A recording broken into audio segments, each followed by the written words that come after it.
Hi guys, magandang umaga.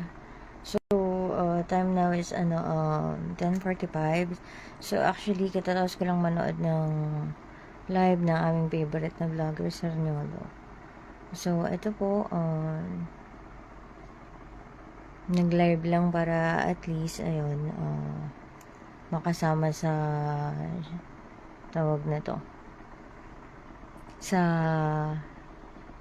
ano bang magandang term doon? Hindi ko mabanggit eh.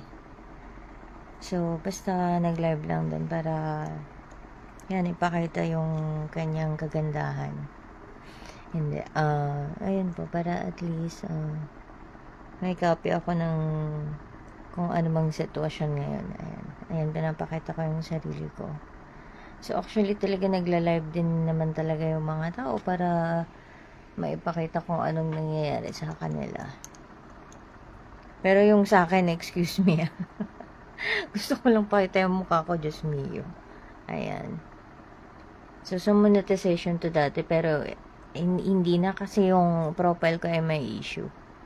So, yan, kitang-kita nyo po ang aking background dito yan sa bahay namin. So, ayan, magandang umaga po sa inyong lahat.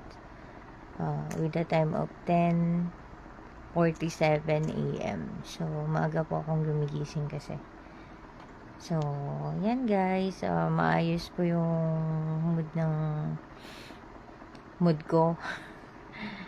Ayan po, I hope this day will not be bullied again by someone who's with me in my neighborhoods. So, ayan po. Sana nakakain na din po kayo at ako'y kakain pa lang din uli, nakapag-breakfast na. So, shout out po sa aking mga kamag-anak. Yan. Sabi kasi ni Sir, unahin mo yung profilings mo sa account mo, which is ito yung Facebook account ko.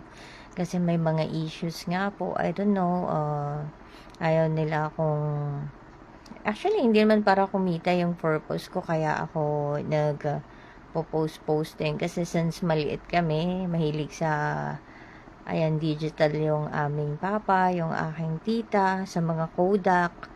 So, it's just symbolize our memories. Kumbaga, yun nga yung sinasabi.